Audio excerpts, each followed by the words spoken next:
So 4 out of top 10 students in this NEET PG counseling opted for radiology, and congratulations to every student who has taken radiology as a specialty for this upcoming NEET PG.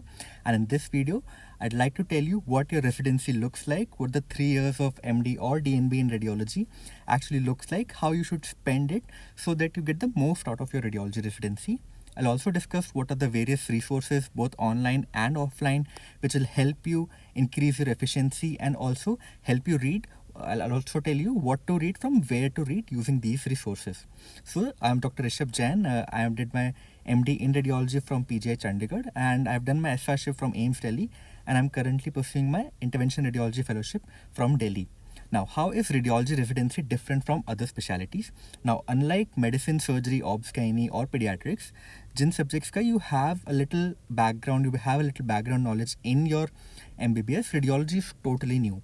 All you know about radiology is few signs in medicine or surgery that you might have read during your MBBS in your coaching, etc. But overall, you don't have a good base how to approach a diagnostic image whenever a medicine resident or a pediatric resident comes to you with an imaging.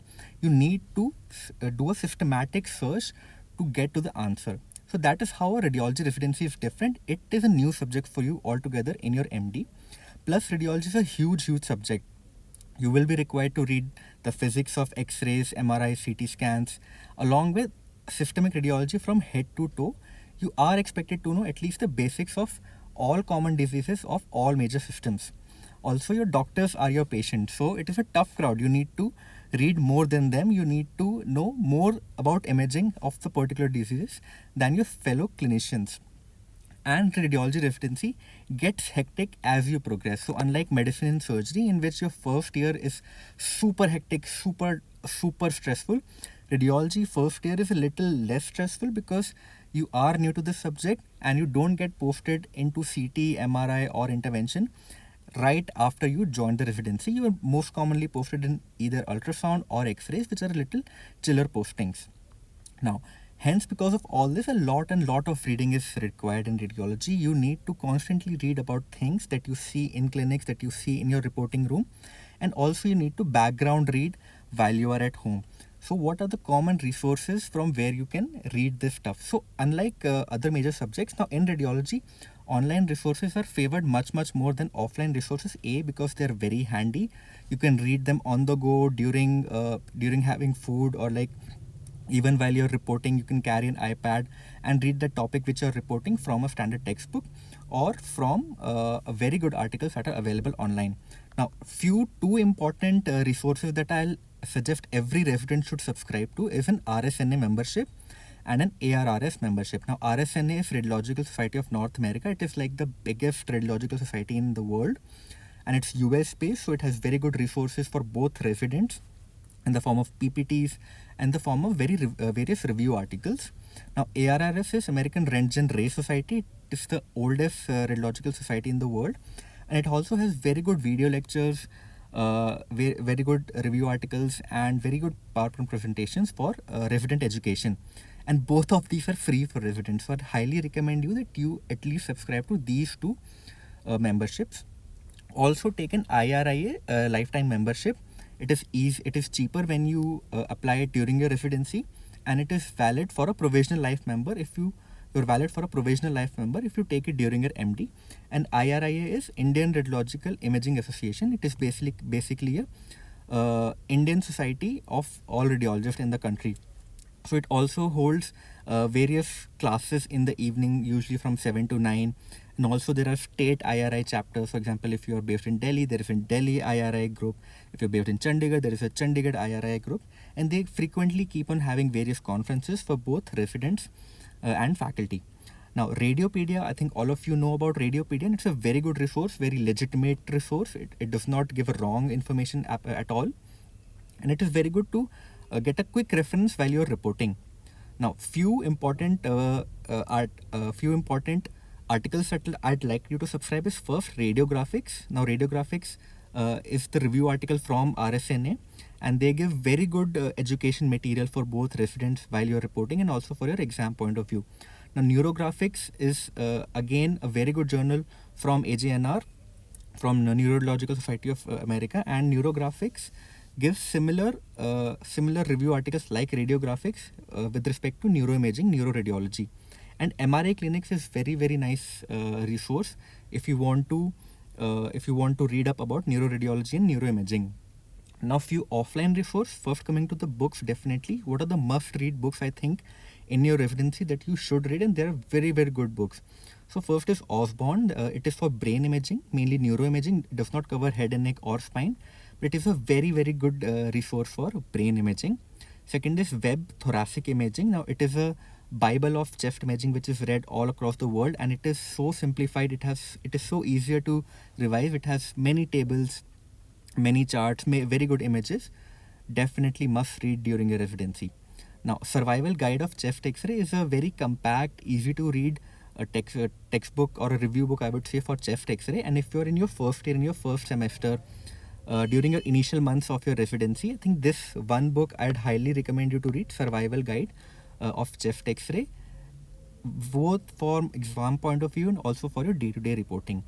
Now, all other systems apart from thoracic imaging and brain imaging, I'd suggest that you read them from aiims PAMC PGI. It is a must to read them from aiims PAMC PGI, because all the chapters in other systemic radiology, let's say head and neck radiology, GIT radiology, musculoskeletal radiology, are written by professors from aiims, PAMC and PGI, and they are the leaders in their field, and very good chapters are written by them. So for other systemic radiology, I'd highly suggest you to read aiims, PAMC, PGI. And one standard textbook that you can read on the go during your residency is Granger Allison. Now, Granger Allison is again a complete textbook of radiology, covers all systems of radiology. And if you are someone who goes back in the night every day and reads up something, I think they can pick up Granger and Allison. It is equivalent to Nelson of pediatrics or Harrison of medicine or Saveston of surgery in that manner. Now, some specialty books for each subspecialty of radiology. For chest imaging, in addition to thoracic imaging, if you have time and if you like chest radiology, I highly recommend you to read Chest Imaging series by Dr. Ashu Bhalla. Now, ma'am is a professor at AIIMS Delhi, and she has written some impeccable books about chest imaging with regards to ILD, chest infections, and chest tumors. Highly recommended. So for MSK radiology, for example, tumors, arthritis, metabolic bone diseases, the standard textbooks is Yocum and Rowe's skeletal radiology. For GIT radiology, Goran Levine is the standard textbook.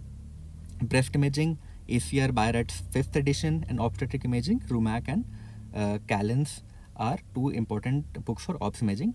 But again, if you don't want to read these books, everything can be covered from AIIMS PAMC PGI or Granger. But if you are someone who like to read specialty textbooks during your MD, these are the books that I've written. Now, my general ideas about the residency. So first year of residency, you'll mostly be doing scut work. So unlike medicine, surgery, pediatrics, obs-gynae, in which the scut work is well known, radiology also has its own scut work in the form of, let's say, report searching for patients, making sure the reports are sent to the faculty, getting them signed from the faculty, etc. And so in the first year of residency, another thing is that you don't get since you haven't attended radiology during your MBBS, so you are a little lost during your first year. So I'd suggest that you start reading from first year itself. And what to read? Read Chest X-ray from Survival Guide. So Survival Guide to Chest X-ray is a very good book. It covers the basics of chest radiology, and it will really help you to start reading chest X-rays in a way. And another one book which I'll recommend you to read from first year is a Webb Thoracic Imaging. Very easily written, very nicely written, easy to read and easy to grasp. For the rest of the books, I think whichever posting you are posted, for example, if you're posted in MRI, start reading Osborne's Brain Radiology during your MRI posting. And whatever cases that you see during your day, during your posting, make sure that you go back and read them from at least Granger and Allison. Now, some pearls that I'd like to give you regarding the radiology residency is that teach your juniors. Okay, so one day you will be a senior, you'll become second years and third years. So teach your juniors, and that is the best way to learn, because you'll also read before teaching someone. Read about the cases that you saw today, at least from Granger, or if not Granger, then AIIMS, PAMC, and PJ is also good enough. prepare your seminars in JCs well. Now, whatever topics that you prepare for these seminars in JCs, you'll always remember them throughout your life. For example, I made a seminar on vessel wall imaging, and I really read well for vessel wall imaging, and it has been there in my memory since then. Now, keep a repository of interesting cases, whatever good cases that you see, whatever good spotters that you see. Try to take clips of them from packs and store it in your pen drive. It will really help you later in life. Now, regarding thesis. Now, thesis, I know it's very annoying, and I'd like to take a separate video regarding how to choose a thesis topic. But in general, try to do your thesis according to the timelines. Don't push it towards the end. A lot of students do that. Even I did that, and towards the end, it becomes very hectic. So try to keep doing cases as and when they come. Try to fill up your Excel sheet as and when they come, so that at the end you're not panicking. Now, radiology is a very good specialty, and congratulations to everybody who has taken radiology. Now, regarding a few announcements I'd like to make, that I've made a Telegram group uh, in which I'll be sharing interesting cases and also tips regarding how to go about in residency, which books to read, which resources you can go, and in general how to do well in radiology and later also. So that's all from my side. Thank you and have a nice day.